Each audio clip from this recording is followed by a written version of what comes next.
Hey, what's going on, everybody? My name is Mundane Matt, and it was a little over a year ago when there was a pounding on my bedroom window, and me walking outside to the sounds of Beaverton Police Department, come out with your hands up, and me not knowing quite what the fuck was going on, and wearing only an Avengers t-shirt and sleep pants, walked out of my apartment and found myself looking down the barrel of a shotgun and multiple officers entirely in SWAT gear ready to completely raid my apartment. Why did this happen? Because some chucklefuck thought it would be a good idea to call the police and say that I was going to kill my children. I had bombs strapped around their necks, and shots had been fired. And whenever this happens, police have to respond. Now, it's been over a year, and as far as I know, the FBI has had little luck tracking down the perpetrators involved in my incident. But I'm very happy to report that another shining cocksucker has been busted for doing the kind of shit that I can only describe as attempted murder. And that would be over here, you've got a British terror hoaxer charged after U.S. gamer shot by cops. Now, the incident in question here happened February of 2015, a full 13 months before my incident, and one that I didn't even know resulted with the victim of the swatting being shot. That's not something you hear about very often, and you figure giving all the pushback against against swatting, this would have been used as a way to push legislation through, but at least it didn't happen in any of the circles I follow, nor did it hit the West Coast.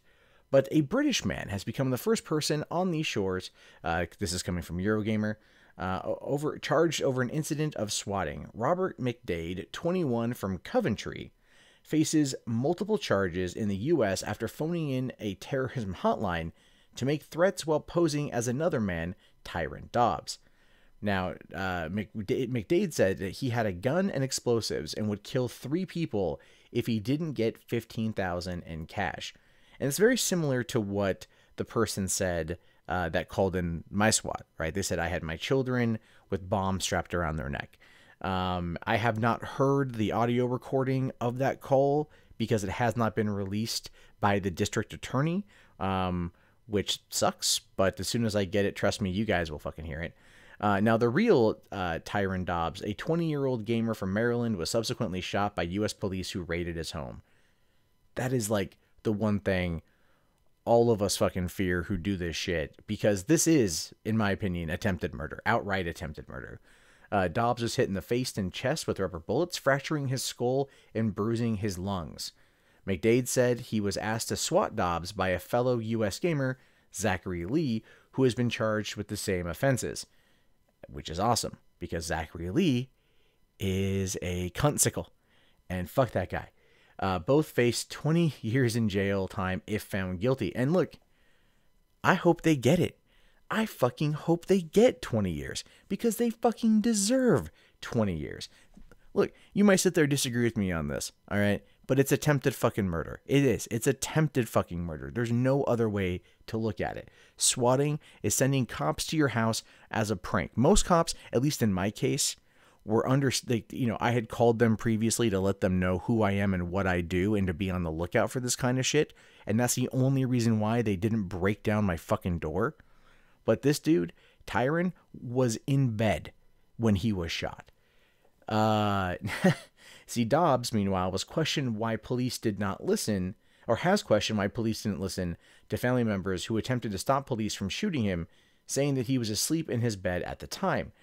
Yeah, that's a very good question. Again, overzealous police officers, probably, because look at the threat they're responding to. All right, and again, this plays into it. I'm not siding with the police, but this does play into it here. He says that Tyron had gun and explosives and would kill 3 people if he didn't get the $15,000 in cash that he wanted. So it sounds like he has hostages. He is seeking a ransom for those hostages, and he has, clearly he's armed and dangerous. So SWAT is going to respond as if this is all hands on deck.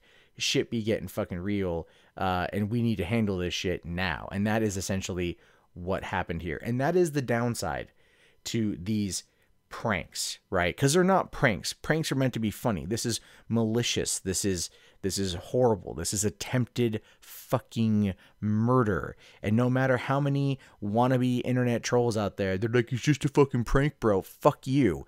You look down the barrel of a shotgun from a dude. You don't know if he's got an itchy fucking trigger finger. These guys didn't have rubber bullets. They were locked and loaded, ready to plug my ass with fucking 12-gauge buckshot. The point is, this is attempted murder. And I'm glad that this guy is fucking caught. I am glad that he is facing up to 20 years in prison. And I hope they throw the fucking book at him and his little fucking no-nutted goddamn accomplice. And the reason why I want that is I want there to be a precedent. I want there to be a legal precedent set forward for these particular fucking acts, because they happen frequently. And they happen all across the country and across the world. And they're easy to do. They're really easy to do. The numbskull who swatted me called non-emergency dispatch. They didn't trace the call that way. So there's no way for them to track down who fucking did it. Like I said, the FBI is involved. That's all I know at this point. Well, I know a couple other things that I can't let on, but you know, when I can finally talk about it, I will definitely be giving you guys the details. But this is a situation where I'm glad, because this guy, this gamer dude, was just sitting at home, asleep in his bed. Cops rolled in and shot him in the face with a rubber fucking bullet. That's fucked up. What if it wasn't rubber bullets? What if it was a real bullet and he actually fucking died? You know, I get it. I get it. Trolling is fun. Shit posting is fun. This is literally using people who don't know your game as a weapon. And it could end someone's fucking life, and it almost fucking did. So pardon me if I'm not willing to kind of bend over for these people. I want the book thrown out, at least one of them. I want an example made so this shit slows the fuck down.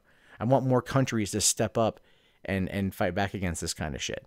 Because here's the thing. All of you out there that might be going, well, you can't get me. I'm behind 7 proxies. VPNs owe your ass fucking nothing. They owe your ass nothing, and they will turn your ass the fuck in. Your IP is still linked over to your VoIP. You know, you're not entirely hidden. All I'm saying is, look, I get it. Lols want to be had, and I understand that. But this is attempted murder, whether you believe it or not. And I'm glad that these guys got busted. And I want to see them be punished for their crimes. Because they could have... McDaid could have killed a kid at the request of another kid as a prank. I don't know about you, but that's not something I would want on my fucking conscience. That's not something I would want on my soul. But then again, these guys still engaged in this act, so maybe they don't have any soul to fucking begin with. Hey everyone, thanks for checking out the video. If you guys want to support the channel, social media is the best way to do so. Share it around, talk about it, get in on the conversation. Support me through Patreon. Check out MundaneChats. Check out 3 Buck Theater. Subscribe, like, comment, engage with Mundane Matt here on the YouTubes. Thanks, guys.